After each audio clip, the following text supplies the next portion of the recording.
Hi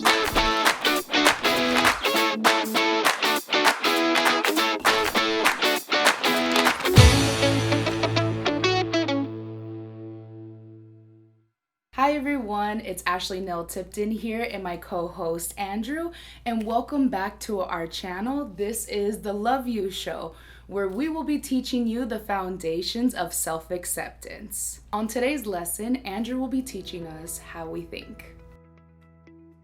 Thank you, Ashley. I think that today's lesson is really important that we pay attention and we stay focused. Before I begin today's lesson, I wanted to tell you that a lot of what we're talking about and what we're sharing with you is based on the book called Identity by Robert Fritz. Now you can pick this up any bookstore, Amazon, and we also have it on our site if you want to buy it there. So here is the foundational how we think process. And how I want you to imagine how we think and our thinking is that each one of us gets up in the morning and we perceive the world in a totally different way. And the reason that we perceive the world in a totally different way is that I want you to imagine that your brain is a computer, and in that computer is a computer software. And that software dictates how your brain works. Now, in that software are many different elements. We all have different experiences. We all have different memories. We all came from different families, from different religions, from different parts of the country, different educational levels, different worldviews. So when you think about each one of us as a human being, each one of us is totally different. So when I think about this software program and that we get up every day and we live in a world, and that world that we live in and the actions that we take are dictated by this computer system, at some point, sometimes we don't have any control over it because it's working automatically. Just so the audience knows, why is that important? So here is why that's important. Because I'm assuming that you want stuff. I'm assuming that you want a quality relationship in your life. I'm assuming that you want to feel good about yourself. I'm assuming that you want a job that's fulfilling. So when I think about the work that we're doing, underlying all of the work is this underlying assumption that we want things, and we want things in life. So when I think about the computer program and all the elements in the program, what you got to realize is that from that program comes our actions.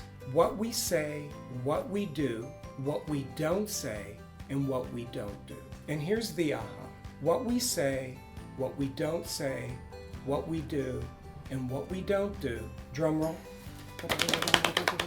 stop, is either going to lead you to what you want or not. So the actions that come out of the computer program that have all of those elements in it are either going to lead you to what you want or they're not. Now there are two elements that I left out, and I left them out intentionally. And the first element that I think is really big that changes our thinking dramatically is what I call a life-changing event. So I'm going to share with you my three because I can look back on my life and go, okay, this happened and then my life changed. This happened and then my life changed. This happened and then my life changed. And not only did my life change, but my computer program was rewired permanently. Actually, there's four because we're going through one right now. The whole COVID experiencing is rewiring all of our brains as we go through these days, every day, a new rewiring. So before then, an experience that really changed my life was living and going through the AIDS crisis epidemic. Really changed the way I think about life. I spent most of those 20 years wondering if I was going to be here, and a lot of it was unknown and what the disease was, etc. Before then, the life-changing event that I had in my life was moving to California. What a difference that made in the way that I thought. Another life-changing event was taking this class from Robert Fritz. Because before I took the class and learned the principles, I was unhappy. I didn't like myself. I thought I was less than anybody else. I thought there was something wrong with me because I'm gay. That experience changed the way I thought. And then the final one that I shared with Ashley today, and she does what everybody does when I share this story, was that when I was in, don't start laughing again. when I was in 12th grade, I wanted to be an actor. So I tried out for the high school musical, Little Abner, and I got one of the lead roles. And I couldn't sing. And so every day the musical director would work with me. And I would get out there on stage and I would sing, and I thought I could sing. And the night of the premiere of Little Abner, in the audience was my family and all my friends. The director stopped, came up to me and said, I don't want you to sing it. Can you just say it? So imagine this kid who had this aspiration to become an actor, realizing that I got to be able to sing, dance, and act, and being told that they don't want me to sing, they want me to say the words. In my head, in that moment, I thought, I don't want to do this anymore.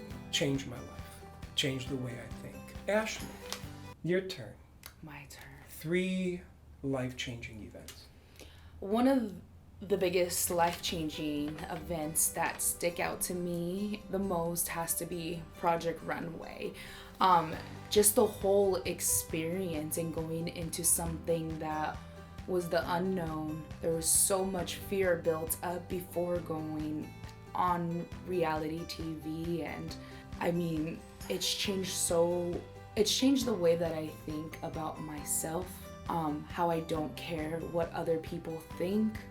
I gave myself a job on that show, and it was to please other people around me and just to make them like me. And I realized at that very moment that I wasn't here to make friends, that I was here to fight or be passionate about something that I absolutely love and to be able to share it with you. So I think being in that experience has changed my thinking 100%.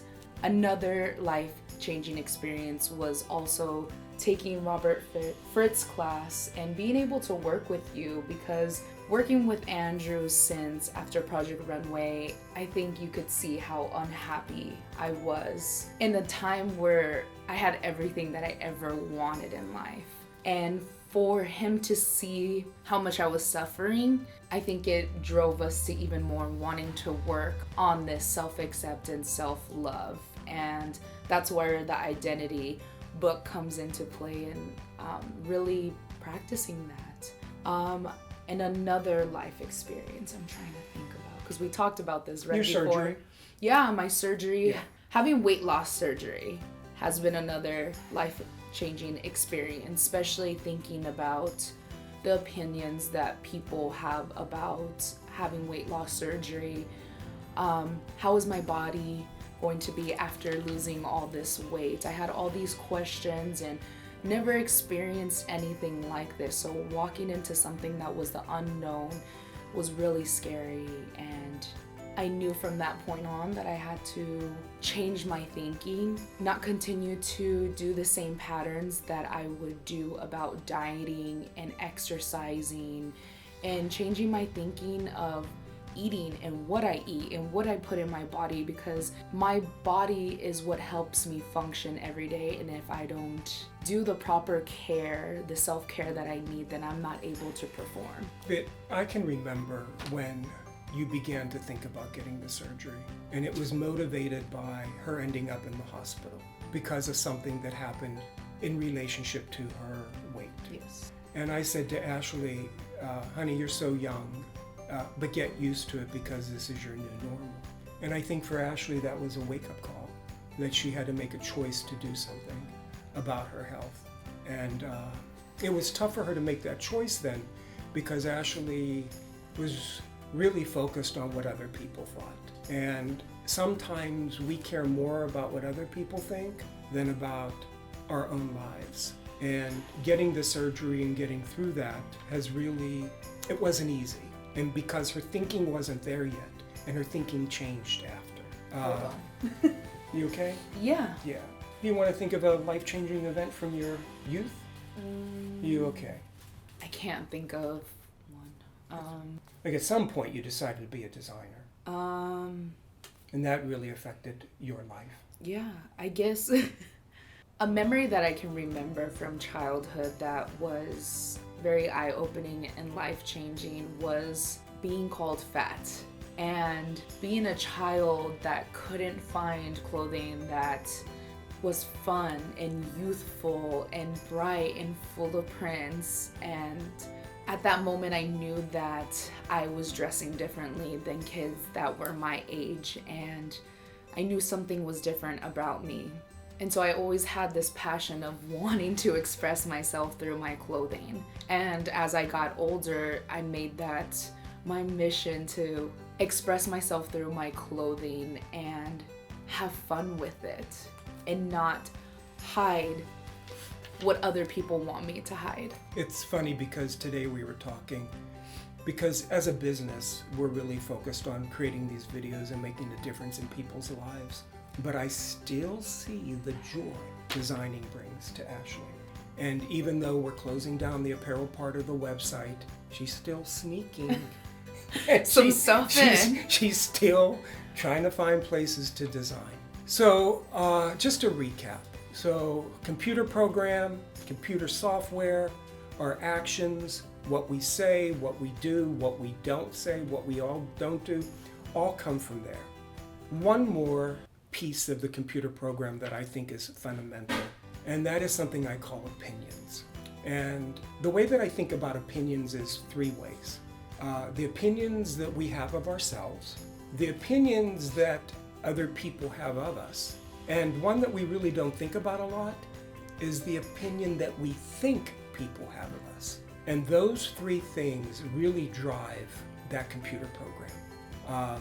If you go around and you have the opinion that you don't deserve something, that you're not smart enough, that you can't do something, if your opinions are driven by fear because something happened in your life, if your opinions are that you're unworthy, that you're weird, all of those opinions dominate the computer program. So here's how I want you to think about the future lessons on what we're going to go over with you. So we have these theories, we have these opinions, we have these assumptions, we have these worldviews, and all of those comprise the computer program. Out of that comes the actions. So in order to change your life and for you to get those things you want, what do you think you gotta change? You gotta change your thinking, and you gotta look at some of the fundamental elements in your computer program and rethink them, reprogram, and then you'll start to feel good about yourself and start to take action towards those things you want. Next week, we're going to begin to start covering fundamental theories that most of us believe to be true that are actually holding us back. Thank you everyone for joining our Love You show. Again, if you want a little book, Identity by Robert Fritz, I can't express to you enough what a difference this book has made in so many people's lives, including ours. I think this book has been passed around a few times in my friends group. I always recommend this because it was eye-opening just to read the first chapter and really just start thinking of the process of how we think and the patterns that we create in our thinking, and how we think that if we do something differently, we're going to get a different outcome. But it's just taught me so much in my life, and it's been eye-opening. And more than anything, each day I get to wake up and practice what I've learned. It's not a switch that's gonna come overnight and you're just gonna realize all these things. It's honestly every day you're practicing what you've learned from these lessons that we're going to be bringing you every week. So thank you again for coming back to the Ashley Nell Tipton channel and watching the Love You show. We'll be back here next week with the next topic of how fear runs your life. Thank you everyone, and make sure to like this video, comment below, and make sure to hit the subscribe button to get notifications. Bye-bye. Bye-bye.